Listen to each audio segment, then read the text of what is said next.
Chief minister हैं, महिला chief minister Bharat के अंदर, और उनकी जो दशा भी चल रही है, उनकी कुंडली में शनि और गुरु उच के हैं और उसमें उन दोनों की महादशा और अंतर्दशा भी चल रही है। और दूसरा नाम जो बहुत स्ट्रांगली आ रहा है वो राहुल गांधी। तो ये दो नाम हैं जो कहीं ना कहीं इंडिया अलायंस की एक स्ट्रेंथ, अगर मैं बोलूँ, उसकी तरफ केंद्रित करते हैं। यद्यपि ममता बनर्जी ने बंगाल में राहुल गांधी जी को नो एंट्री का बोर्ड दिखा दिया और वहाँ पे उनकी विवेकशीलता की मैं तारीफ करना चाहूँगी, क्योंकि कहीं ना कहीं अगर राहुल गांधी जी वहाँ जाते तो मुस्लिम वोट को जो वो कंसोलिडेट करती आई हैं उसको वो सेंध जरूर मारते। तो उन्होंने वहाँ पे बहुत समझदारी से अपनी सत्ता को बचाने का जो एक डिप्लोमेटिक प्रयास किया है वो एक बहुत स्ट्रॉन्ग किया है। आप सभी के लिए कुछ नाम मेरे पास में, हम चाहेंगे कि आप सभी इन नामों में, क्योंकि आप सबके पास में इनकी कुंडली भी है, आपने कुछ प्रश्न लगने के हिसाब से उनमें बनाया भी होगा।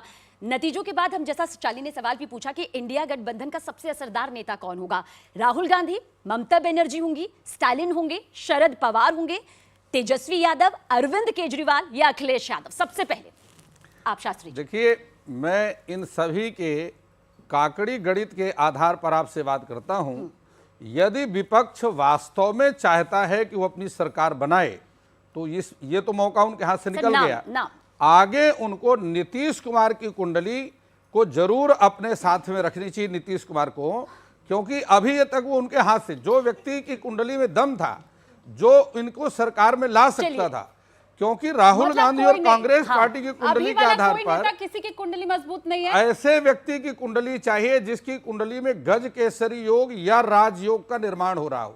ये जितने भी इनके साथ में मिले हुए हैं इर्द गिर्द, ये एक भी ऐसा नेता नहीं है जिसकी कुंडली में गज केसरी योग या राजयोग का निर्माण हो रहा है। अच्छा, कोई अगर अपोजिशन चाहता है कि और हमारी सरकार बने तो इन्हें किसी भी प्रकार इन प्रकार नीतीश कुमार को अपने साथ में लेना चाहिए। चलिए, आप सबके पास में जरूर आएंगे और हम चाहेंगे कि जल्द जल्द वो नाम भी हो, लेकिन इन सभी के बीच आपको ये जानकारी जरूर दे दें कि राजनीतिक दलों और नेताओं के बारे में चुनावी परिणाम का जो ज्योतिषीय आंकलन इस वक्त हमारे खास पैनल के साथ हो रहा है ना, वो उन तिथियों के मुताबिक किया गया है जो सार्वजनिक प्लेटफॉर्म पर मुहैया है। ये दर्शकों तक, करोड़ों दर्शकों तक पहुंचाना बेहद जरूरी है, क्योंकि सितारों पर विश्वास यहाँ पर हमारी जनता का धर्म के साथ, आस्था के साथ जुड़ा हुआ है। पवन जी, हमारे पास केजरीवाल के अलावा भी कुछ नाम है, जैसे राहुल गांधी, ममता बनर्जी, स्टालिन की हम बात कर लें, तेजस्वी यादव, अरविंद केजरीवाल, अखिलेश यादव, ये तमाम नाम है। तो केजरीवाल के इतर ये जो लिस्ट है सितारों की, इनमें चमकदार कौन?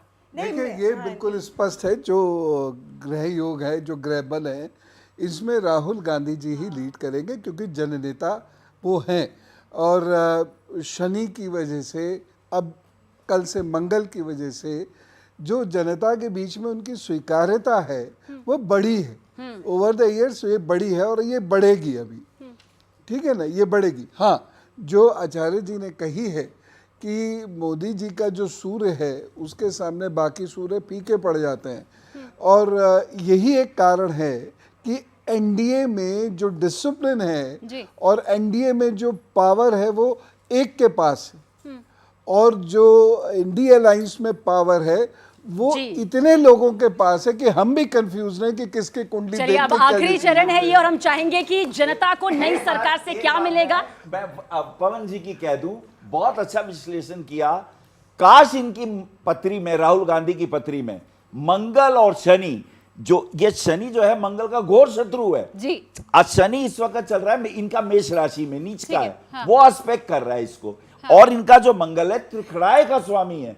पराशर ऋषि कहते हैं त्रिखड़ाए का स्वामी यदि छठे घर में जाए तो विपरीत राजयोग भी बनाता है, लेकिन शनि की दृष्टि से कहीं ना कहीं बहुत अच्छे दूध में नींबू की बूंदें जब गिरती हैं तो वो खराब हो जाता है। ये शनि की दृष्टि जनता के ऊपर कैसी पड़ रही है, हम ये भी समझना चाहेंगे। बाय राखी जी, सरकार किसकी बनेगी 4 तारीख को पता चलेगा। जनता को नई सरकार से मिलने क्या वाला है?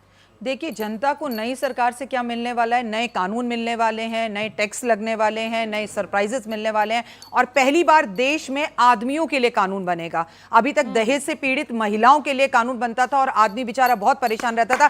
पहली बार इस देश में मर्दों के लिए कानून बनेगा और कानून बहुत बदलेंगे, बहुत चीजों में परिवर्तन आएगा, बहुत सी चीजें पूरी तरह बंद होंगी। बहुत बड़े परिवर्तन और बहुत बड़े बदलाव डॉक्टर वाई राखी जी कह रही है। शैली जी, फटाफट हम चाहेंगे कि आप सबसे रिएक्शन ले, छोटा क्या नया मिलेगा। जिस दिन आप बोल रही हैं कि गवर्नमेंट ये नतीजे आएंगे, देखिए आप अगर ऐसे देखा जाए 4 जून, ठीक है, एंड 2024 8 हुआ, और अगर आप 4 और 6 को मिलाती 108, तो 108 का जो ये आ रहा है, आपको पता है कि कितनी बड़ी ये आध्यात्मिक शक्ति है इंडिया में। यानी 108 आध्यात्मिक की। के क्षेत्र में और कुछ बड़ा बदलाव, कुछ आध्यात्मिक बड़ा क्षेत्र मिलने में वाला है। जो नीति जी भी क्या मिलने गवर्नमेंट वाला है नेतृत्व देश की जनता लेगी। को 4 जून के बाद?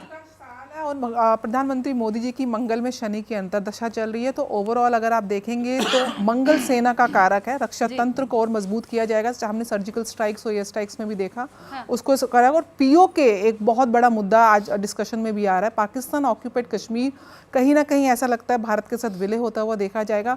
हमारी फॉरेन पॉलिसी, डिप्लोमेटिक पॉलिसीज में बहुत ही स्ट्रॉन्ग काम किया जाएगा, और जितने भी विश्व में देश हैं उनके साथ एक अच्छा कंसेंसस के साथ हमारा रक्षा तंत्र बहुत मजबूत होगा। दूसरी मैं ग्रोथ देख रही हूँ फाइनेंशियल ग्रोथ, और तीसरी बहुत स्ट्रॉन्ग ग्रोथ देख रही हूँ कि जनता, क्योंकि शनि जनता का कारक है, कहीं ना कहीं जनता की मूलभूत सुविधाओं से रिलेटेड कई पॉलिसीज लेकर आएंगे। देख रहा हूँ, जो मैं बहुत कॉन्फिडेंस के साथ कह रहा हूँ कि हमारी फिस्कल पॉलिसी में, हमारी फाइनेंशियल पॉलिसी में बड़ा चेंज आएगा, और मोदी जी की ये पूरी कोशिश रहेगी कि ज़्यादा से ज़्यादा फॉरेन डायरेक्ट इन्वेस्टमेंट देश के अंदर हो, यहाँ धन बढ़े, स्टार्टअप्स बढ़े, लोगों को रोज़गार मिले।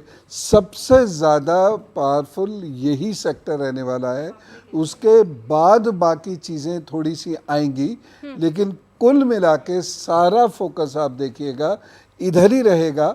और उसमें सिविल सर्विसेज में भी थोड़ा सा चेंजेस मुझे दिखाई दे रहे हैं, यानी जो सीधे जनता से जुड़ी हुई चीज़ें हैं उसमें ही परिवर्तन शालिनी अभी और मैं तो देखने यही मिलेगा। चाहते हैं कि सितारे जनता के ऐसे हों कि जनता जिसे जनादेश दे, विकास भी हो, देश का भी, और प्रभाव भी पड़े। और ज्योतिष भी यही कह रहा है कि नई सरकार जो भी बनने वाली है वो जनता के हित में ही काम करने वाली है। कम से कम हमारे साथ जो ज्योतिषी बैठे हैं उन्होंने तो यही इशारा दिया है। तो ये आपने जाना ज्योतिषियों का एग्जिट पोल।